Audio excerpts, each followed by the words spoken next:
ازاي تفعل وضع الزنقة وتبدأ تلم المتراكم عليك. وضع الزنقة كلنا محتاجين، بس الفكرة ان في ناس ما بتبقاش عارفة ازاي تعمله اصلا.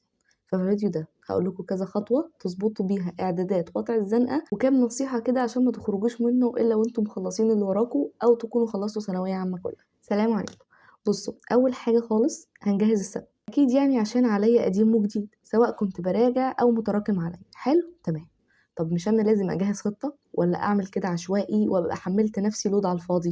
لازم الاول يكون عندك بلان تمشي عليها ومجهز اللي انت عايز تنجزه عشان تنجزه بسرعة وما تطولش فترة الضغط. حضرتك هتقعد مع نفسك وهات ورقة كبيرة واقسمها نصين، نص للقديم ونص للجديد، وهتبدأ تعمل تقسيمة ليومك، تقسيمة لطيفة كده بحيث انك تلته للقديم والتلتين للجديد.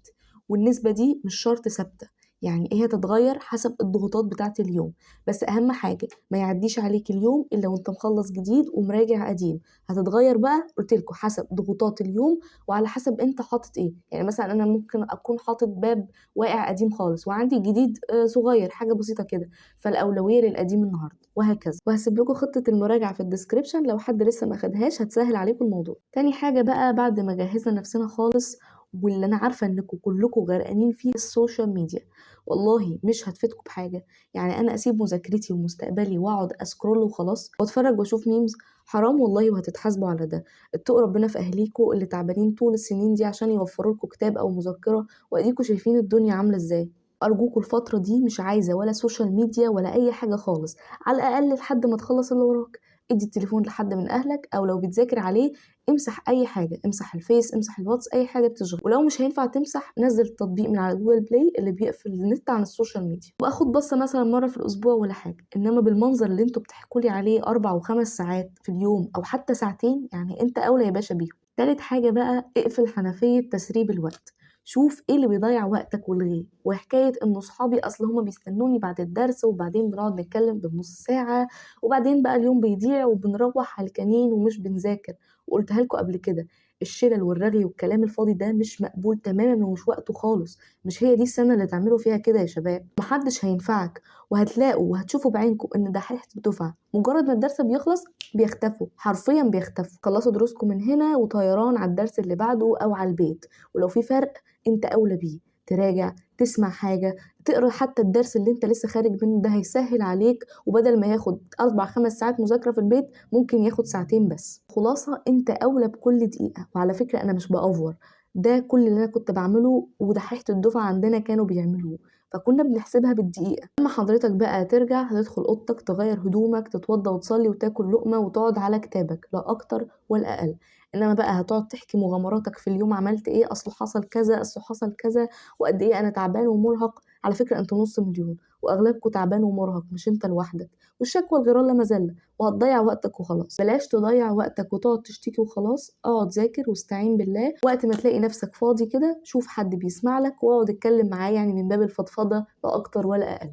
نصيحتي بقى ليكوا عشان ما تبوظوش السيستم ده، لانه ممكن يتعمل وبعدين يبوظ. اول حاجه، ما تاخدهاش بفكرة انك معتقل، لا، على فكرة انت عامل كده بارادتك وبمزاجك، وممكن حالا تفتح الباب وتخرج تهيص بره.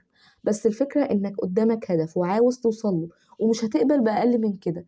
ويا ريت بقى وانت مفعل وضع الزنقة ده تكتب مجموعك اللي نفسك تجيبه في ورقة كبيرة كده على الحيط وتلزقه، هيفيدنا في العمل النفسي. تاني حاجة، بلاش تشوف الفلوجات اللي فيها سفر وفسح والحاجات اللي تقهر دي. احنا دلوقتي طلبة وبس، بنعمل اللي علينا، ولما نوصل نبقى نتفسح ونعمل كل اللي احنا عاوزينه. انما ما تضحكش على نفسك وتقول اصل انا هتفرج من باب الترفيه، يعني انت بتعذب نفسك وخلاص. وواحده واحده نفسيتك هتضيق وهتحس ان السنه بتخنقك. يا ريت تبعدوا عن الحاجات دي خالص وتحافظوا على مود study for study بس. حاجه بقى واهم حاجه، بلاش تتوتروا. التوتر بيبوظ حاجات كتيرة قوي. حاولوا تبقوا هاديين عشان تعرفوا تشتغلوا بمزاج. انا طول ثانوية عامة كنت بال خالص، ادتني فرصة اني اقعد افكر واخطط وادير السنة صح. لان التوتر هو عدوك الاول على فكرة. الهدوء، يعني ليه انا كنت هادية كده؟ اني كنت رامية كل حمولي على الله. دايما بدعي في كل صلاة، كل اذان. وكل ما كنت احس اني خايفة مثلا او ممكن التعب ده يعني ملاقيش، افكر نفسي ان ليه رب ومش هيسيبني وهيجازيني على تعبي، ورب الخير لا يأتي إلا بالخير. أهم نقطة، أنت دايما مع ربنا، هو المدبر وهيعينك وهيوفقك. هاقول لكم برضه على حاجة كده وأنا في الامتحانات، امتحانات آخر السنة يعني، كانت في أسئلة كتير كنت بابقى شاكة فيها، وأبقى مش قادرة أقرر فعلًا هي دي والّا دي، ألاقي حاجة جات في ودني كده تقول لي إيه اعمليها كذا، اعمليها كذا، أقول لأ، لأ، لأ خلاص أنا هاعملها الإجابة الأولانية اللي أنا اخترتها في الأول، أفضل طول اللجنة مش مستريحة للإجابة اللي أنا اخترتها، وآجي في الآخر يعني على آخر لحظة قبل وأنا خلاص باظلم البابل شيت بقى، آجي أعملها نفس الإجابة اللي لقيتها في ودني، فربنا يا جماعة ما بيسيبش حد. هو ما سابنيش، هو عارف إن أنا تعبت، وحتى لو كنت اتوترت أو سهيت عن المعلومة أنا أستحق درجتها، فاشتغلوا وما تشيلوش هَم النتيجة دي خالص، اسعوا بس والله الموفق.